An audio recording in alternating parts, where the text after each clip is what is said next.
புரட்சி தலைவி அம்மா அவர்களுடைய நீங்காத நினைவுகளை சுமந்து கழகத்தினுடைய பொதுச் செயலாளர், முன்னாள் முதலமைச்சர், இன்னும் சரியாக ஒரு மாத காலம்தான் அடுத்த முதலமைச்சர் அண்ணன் எடப்பாடியார் அவர்களினுடைய மேலான ஆணைக்கிணங்க நம்முடைய சட்டமன்ற தொகுதியிலே தேசிய ஜனநாயக கூட்டணியில் அனைத்து இந்திய அண்ணா திராவிட முன்னேற்ற கழகத்தினுடைய வெற்றி வேட்பாளராக களம் காணுகிற நம் போற்றுவதற்கும் மரியாதைக்கும் உரிய முன்னாள் அமைச்சர், மக்கள் தொண்டன், என்றென்றும் மக்களோடு நின்று மக்கள் பிரச்சனைகளை தன்னுடைய உழைப்பால் தீர்த்து வைக்கிற நல்லுள்ளம் கொண்ட மனிதர், மரியாதைக்குரிய அண்ணன் பாலகிருஷ்ண ரெட்டி அவர்களுக்கு நம்முடைய வாக்குகளை எல்லாம் இரட்டை இலை சின்னத்திலே கேட்டு நடைபெற்றுக் கொண்டிருக்கின்ற இந்த தேர்தல் பரப்புரை கூட்டத்தில், இந்த கூட்டத்தை இவ்வளவு பிரமாண்டமாக ஏற்பாடு செய்து ஒரு வெற்றிகரமான கூட்டமாக நடத்தி கொண்டிருக்கிற கழகத்தினுடைய அனைத்து நிலை நிர்வாகிகளே, தேசிய ஜனநாயக கூட்டணியிலே அங்கம் வகிக்கின்ற நம்முடைய கூட்டணி கட்சிகள், பாரதிய ஜனதா கட்சி, பாட்டாளி மக்கள் கட்சி, அம்மா மக்கள் முன்னேற்ற கழகம், ஐஜேகே, தமிழ் மாநில காங்கிரஸ் உள்ளிட்ட அனைத்து கூட்டணி கட்சிகளினுடைய ஆற்றல் மிகு நிர்வாகிகளே, பெரியோர்களே, தாய்மார்களே, அனைவருக்கும் வணக்கம். வர 23ஆம் தேதி தமிழ்நாட்டில் நடைபெற இருக்கிற இந்த சட்டமன்ற தேர்தலில் நம்முடைய சட்டமன்ற தொகுதியில் நம் மரியாதைக்குரிய அண்ணன் பாலகிருஷ்ண ரெட்டி அவர்கள் இரட்டை இலை சின்னத்திலே அனைத்து இந்திய அண்ணா திராவிட முன்னேற்ற கழகத்தின் வேட்பாளராக களம் காணுகிறார். புரட்சி தலைவர் எம்ஜிஆர் அவர்களுடைய வேட்பாளர், புரட்சி தலைவி அம்மா அவர்களுடைய வேட்பாளர், புரட்சி தமிழர் அண்ணன் எடப்பாடியார் அவர்களினுடைய வெற்றி வேட்பாளர். அவருக்கு நாம இரட்டை இலை சின்னத்திலே வாக்குகளை கொடுத்து பெருவாரியான வாக்குகள் வித்தியாசத்திலே வெற்றி பெற செய்யணும்.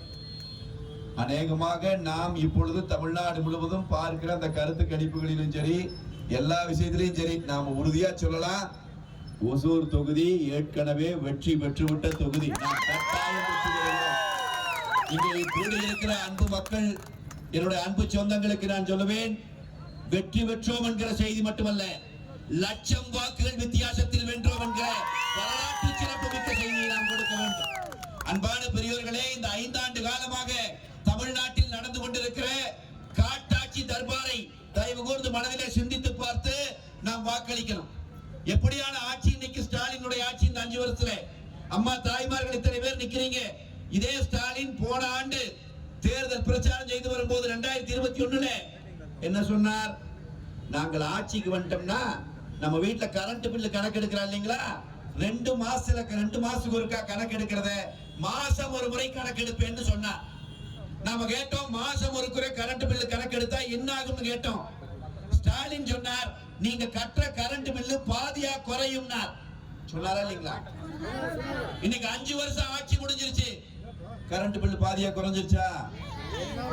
பாதியா குறையாட்டியும் பரவாயில்ல, இந்த பாவிகள் ஆட்சியிலே 3 மடங்கு அதிகமா இருக்குது. கரண்ட் கட்டணம் 3 மடங்கு அதிகமா இருக்குது. 300 ரூபாய் 400 ரூபாய் கரண்ட் பில்லு கட்டிட்டு இருந்தவைய இன்னைக்கு 1500 ரூபாய் கரண்ட் பில்லு கட்டுற நிலைமை வந்து நிறுத்திருக்கு. அதே மாதிரி இங்க நம்முடைய வெற்றி வேட்பாளர், முன்னாள் அமைச்சராக இருந்தவர், இந்த தொகுதியிலே ஏராளமான மக்கள் நல திட்டங்களை கொண்டு வந்து சேர்த்தவர். அவரை எதிர்த்து வேட்பாளர் போட்டிருக்கான் பாருங்க எப்படின்னு. இந்த போட்டு எதிர்த்து சூரியன்ல போட்டிருக்கிற வேட்பாளர் பதவிக்கு வந்த உடனேயே முதல் செஞ்ச வேலை சொத்து வரி ஏத்துறது, வீட்டு வரி ஏத்துறது. வீட்டு வரி 3 மடங்கு ஏத்தி இருக்கிறான், குடிநீர் வரி ஏத்தி இருக்கிறான், குப்பைக்கு வரி போட்டிருக்கிறான், குடிசைக்கு வரி போட்டிருக்கிறான். அரிசி விலையில தொடங்கி பருப்பு விலை, பாமாயில் விலை, பால் விலை, சகல விலையும் இந்த 5 வருஷம் ஆட்சியில முழுமையா ஏறி இருக்கு. அப்ப சாதாரண மக்கள் வாழவே முடியாது என்கிற அளவுக்கான ஒரு காட்டாட்சியை இன்னைக்கு ஸ்டாலின் அரசாங்கம் நடத்திட்டு இருக்கு. அம்மா தாய்மாருக்கு சிந்திச்சு பார்க்கணும். நம்ம பில்லெல்லாம் ஏத்தி விட்டா, கரண்ட் பில் ஏத்தினா, விலை ஏத்தி விட்டா, எல்லாம் பண்ணா அது ஒரு பக்கம். அதையெல்லாம் தாண்டி அண்ணா திராவிட முன்னேற்ற கழகம் நம்முடைய அமைச்சர் இங்கே அமைச்சராக இருந்து தமிழ்நாடு முழுவதும் பணியாற்றிய காலத்திலேயே நீங்க நினைச்சு பாருங்க, தமிழ்நாடு முழுவதும் இருக்கிற பள்ளிக்கூடம் முடிச்சுட்டு காலேஜ் போற குழந்தைங்க கையில புரட்சி தலைவி அம்மா அவர்கள் சாதாரண நல்ல வசதி இருக்கிறவங்க தேவையான பொருளா குழந்தைகளுக்கு வாங்கி கொடுத்துருவாங்க. வசதி இல்லாத குடும்பத்திலிருந்து வர்ற குழந்தைக்கு என்ன பண்ணுன்னு சொல்லி புரட்சி தலைவி அம்மா அவர்கள் மட்டும்தான் சிந்திச்சாங்க. இந்தியாவில் இத்தனை முதலமைச்சர்ல ஒரே முதலமைச்சர் தான் சிந்தித்தாங்க. எல்லா குழந்தைகள் கையிலும் லேப்டாப்பை இலவசமாக கொடுத்த இயக்கம் அனைத்து இந்திய அண்ணா திராவிட முன்னேற்ற கழகம். கேட்கிறோம்னா நம்முடைய அமைச்சரே அமைச்சராக நின்று எத்தனை ஆயிரம் குழந்தைகளுக்கு வாங்கி கொடுத்திருப்பாரு லேப்டாப். நினைச்சு பாருங்க. மொத்தமா தமிழ்நாட்டுல புரட்சி தலைவி அம்மா ஆட்சியிலையும் அண்ணன் எடப்பாடியார் ஆட்சியிலும் சேர்ந்து 55 லட்சம் லேப்டாப் கொடுத்திருக்குது அதிமுக. 55 லட்சம் குழந்தைகளுக்கு கொடுத்திருக்கிறோம். நாம காலேஜுக்குள்ள போற குழந்தைங்க கையில லேப்டாப் கொடுத்தோம். அது அதிமுக, அது ரெட்டையில. ஆனா இன்னைக்கு ஸ்டாலின் ஆட்சியில காலேஜுக்கு போற பையன் கையில புள்ள கையில கஞ்சாவை கொடுத்துட்டு இருக்கிறான். தமிழ்நாடு முழுக்க இன்னைக்கு கஞ்சா இல்லாத நிலை இல்லைங்கிற நிலைமை வந்திருக்கு. எத்தனையோ மாணவர்கள், நீங்க சாதாரணமா இங்கிருந்து நம்ம ஊர் பக்கத்திலேயே தான் கொஞ்ச தூரம் ஒரு 2 மாவட்டம் தாண்டி போனோம்னா சேலத்துல பள்ளிக்கூடத்துல படிக்கிற பையனும் பொண்ணும் யூனிஃபார்மோட கஞ்சா பயன்படுத்தி கொண்டிருக்கிற காட்சிகளை ஒரு தனியார் தொலைக்காட்சி நிறுவனம் எடுத்து வெளியே படமா போட்டா. பார்த்து இந்த கஞ்சா விக்கிறவனை ஏன் இந்த ஸ்டாலின் அரசாங்கத்தினால தடுத்து நிறுத்த முடியல? எங்க பார்த்தாலும் கள்ளச்சாராயம், கஞ்சா, போதைப் பொருட்களினுடைய புழக்கம் ஏன் தடுக்க முடியல? ஏன் தடுக்க முடியல தெரியுங்களா? விக்கிறதே அவன் தான். அப்புறம் எப்படி தடுப்பான்? அப்ப அந்த பசங்க கையில கொடுக்கப்பட்ட கஞ்சா நம்ம வீட்டுல இருக்கிற பசங்க கையில கொடுக்கப்படுறதுக்கு முன்னாடி நாமெல்லாம் விழிச்சுக்கணும். நல்ல மனிதர்கள் நாடாள வர வேண்டும். நல்ல மனிதர்கள் வெற்றி பெற்று வந்து நல்லாட்சி ஒன்று அண்ணன் எடப்பாடியார் தலைமையிலே அமைகிற போது அண்ணன் எடப்பாடியார் சொல்லி இருக்கிறார், கஞ்சா இல்லாத தமிழ்நாட்டை, போதைப் பொருள் இல்லாத தமிழ்நாட்டை உருவாக்குவோம். அது முதன்மையான வாக்குறுதியா கொடுத்திருக்கார். அதே மாதிரி இத்தனை பொருட்களினுடைய விலையும் ஏற்றி விட்டு வாழ்க்கையவே இன்னைக்கு நமக்கு இவ்வளவு பிரச்சனைக்குரியதா மாத்தி இருக்கிற ஸ்டாலின் அரசாங்கம் நம்ம மறுபடியும் கேட்கிற, என்னதாயா 5 வருஷம் பண்ணீங்க? இத்தனை சாலைகள் வர்றோம், ஏதாவது ஒரு ரோடு உருப்படியா இருக்குதா? ஒரு ரோடு, ஒரு இடத்துல ஏதாவது மக்கள் நலப்பணி எதுவும் இல்லை. என்னதான் சாதனை ஒண்ணு கேட்டா ஒரே ஒரு சாதனை சொல்றாரு ஸ்டாலின். என்னங்க பேரு? 1000 ரூபாய் கொடுத்தவங்க. என்ன ஒண்ணு? 1000 ரூபாய். எவ்வளவு கடன் வாங்கி இருக்கிற? 6 லட்சம் கோடி கடன் வாங்கி இருக்கிற. அந்த 5 வருஷத்துல 6 லட்சம் கோடி கடன் வாங்கி என்ன பண்ண? 1000 ரூபாய் கொடுத்தேன். அம்மா தாய்மார்களுக்கு நான் நினைவுபடுத்த விரும்புறேன். ஸ்டாலின் போன தேர்தலில் வாக்கு கேட்டு வருகிற போது சொன்னார், நாங்கள் ஆட்சிக்கு வந்தா முதல் மாசம் தொடங்கி தமிழ்நாட்டில் இருக்கிற அனைத்து குடும்ப தலைவிகளுக்கும் மாதம் 1000 தர்றேன்னு சொன்னார். அப்படிதானே சொன்னார்? ஆட்சிக்கு வந்து 28 மாசம் கொடுக்கவே இல்லை. அதிமுக சட்டமன்றத்திற்குள் போராடி நீ கொடுத்த வாக்குறுதியை நிறைவேற்று கேட்ட பிறகு கொடுக்கிறோம், ஆனா எல்லாருக்கும் கொடுக்கல, தகுதியுள்ள மகளிருக்கு கொடுக்கிறோம்னா. இங்கெல்லாம் எப்படின்னு தெரியலீங்கம்மா, எங்க ஊர்ல எல்லாம் நிறைய டைவர்ஸ் ஆகி போச்சு. 20 வருஷமா கல்யாணம் பண்ணி பொழைச்சிட்டு இருக்கிறவங்க கூட இப்ப வந்து ஸ்டாலின் சொல்லிதான் தெரியுது உனக்கு குடும்ப தலைவிக்கு தகுதியே இல்லையாமன்ட்டா புருஷன் போற. நிறைய பேருக்கு கொடுக்கல. அது என்ன தகுதின்னு கேட்ட, தகுதிக்கு ஒரு பட்டியல் கொடுத்தான். ஞாபகம் தான் உங்களுக்கு? இந்த தகுதியெல்லாம் இருக்கணும். சொந்தமா வீடு இருக்கக்கூடாது, சொந்தமா கட்டின புருஷன் இருக்கக்கூடாது, பெத்த பிள்ளை இருக்கக்கூடாது, 3 வேளை சோறு திங்க கூடாது, ராத்திரியான தூங்க கூடாது, பொழுதோட, இப்படி எல்லாம் கண்டிஷன் போட்டு, சரி இந்த கண்டிஷன் எல்லாமே பொருந்துதியா அப்படின்னு சொன்னா அப்புறம் பாதி பேருக்கு கொடுக்கல. இப்படி எல்லாம் விளையாட்டு வேலை பண்ணிட்டே இருந்தானா, ஏமாத்திட்டே இருந்தாரா? இப்போ அண்ணன் எடப்பாடியார் அறிவித்திருக்கிறார், ஆட்சி மாறப்போகுது. மே 4ஆம் தேதி தீர்ப்பு வரப்போகுது. அந்த வாரத்திலேயே அண்ணா திராவிட முன்னேற்ற கழகத்தினுடைய பொற்கால ஆட்சி பிறக்குது. அண்ணன் எடப்பாடியார் முதலமைச்சராகிறார். முதலமைச்சர் ஆன உடனேயே முதல் மாதம் தொடங்கி அம்மா தாய்மார்கள்லாம் நீங்க தெரிஞ்சுக்கிறது இல்ல, எல்லாருக்கும் எடுத்து சொல்லணுங்கிறதுக்காக நான் உங்களுக்கு சொல்றேன். ஜூன் மாதம் தொடங்கி தமிழ்நாட்டில் இருக்கிற அனைத்து குடும்ப தலைவிகளுக்கும் மாதம் 2000 ரூபாய் வங்கி கணக்கில் வைக்கப்படும் என்கிற அந்த அறிவிப்பை அண்ணன் எடப்பாடியார் கொடுத்திருக்கார், பேரறிவிப்பை கொடுத்திருக்கார். அதே போல ஒவ்வொரு குடும்பத்திற்கும் மாதம் 3 சிலிண்டர் இலவசமாக வழங்கப்படும் என்கிற ஒரு அறிவிப்பு. வேலை இல்லா ரொம்ப ஏழை மக்களுக்கு, வீடு இல்லாத மக்களுக்கு வீடு கட்டி கொடுக்கிற திட்டம் மீண்டும் தொடங்கப்படும், அமுல்படுத்தப்படும். நம்முடைய அமைச்சர் இங்க நின்று எத்தனை மக்களுக்கு வாங்கி கொடுத்தாங்க? தமிழ்நாடு முழுக்க 80,000 குடும்பத்துக்கு அதிமுக இலவச வீடு கொடுத்துச்சு. ஆனா இவன் ஆட்சி வந்து அந்த திட்டத்தை முழுக்க நிறுத்தி போட்டான்.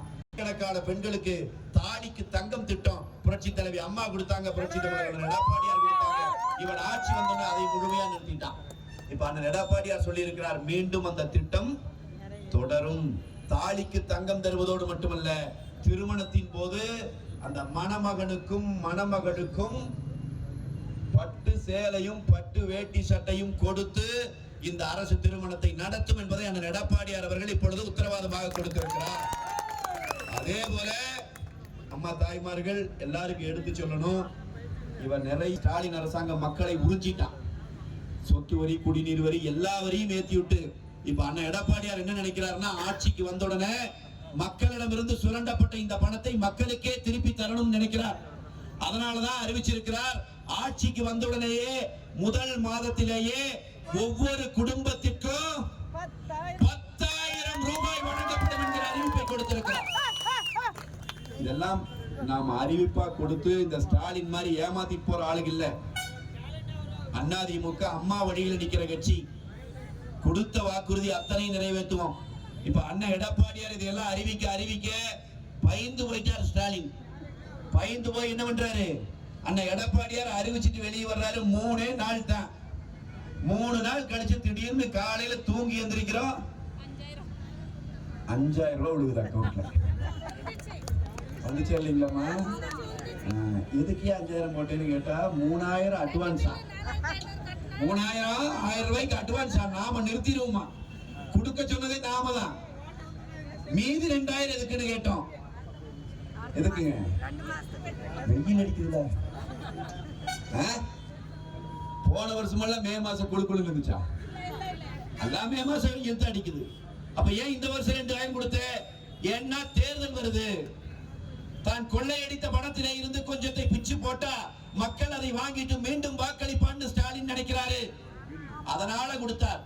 நான் சொல்றேன், பதவியிலே இல்லாத போதும் கூட தன்னுடைய சொந்த பணத்திலே கிறிஸ்துவ மக்கள் தங்களுடைய மறைந்து போனவர்களினுடைய உடலை தகனம் செய்வதற்கான இடத்தை வாங்கி கொடுத்த ஒரு அற்புதமான மனிதனை நாம் வேட்பாளராக களத்திலே நிறுத்தி இருக்கிறோம். அவன் தேர்தல் வருகிறது என்கிற காரணத்திற்காக இப்ப 2,000 போட்டு ஏமாத்த பார்க்கிறான். ஆனா எடப்பாடியார் பார்த்தாரு, ஒரு மாசம் ஒரே ஒரு வருஷம் மட்டும் வெயில் அடிக்குதுன்னு 2,000 போடுறையா? வருஷம் தான் ஐயா வெயில் அடிக்கும்.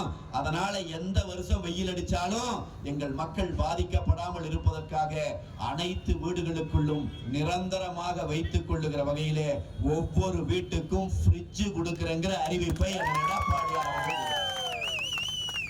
அதே போல நம்முடைய வீட்டில் இருக்கிற குழந்தைங்க அவங்க படிக்கிறதுக்காக கல்வி கடன் வாங்கி இருந்தால் அந்த கல்வி கடன் அண்ணா திராவிட முன்னேற்ற கழக ஆட்சி அமைந்தவுடனேயே முழுவதுமாக ரத்து செய்யப்படும் என்கிற அறிவிப்பை எடப்பாடியார் கொடுத்திருக்கிறார். விவசாய கடன் முழுமையாக ரத்து செய்யப்படும் சொல்லியிருக்கார்.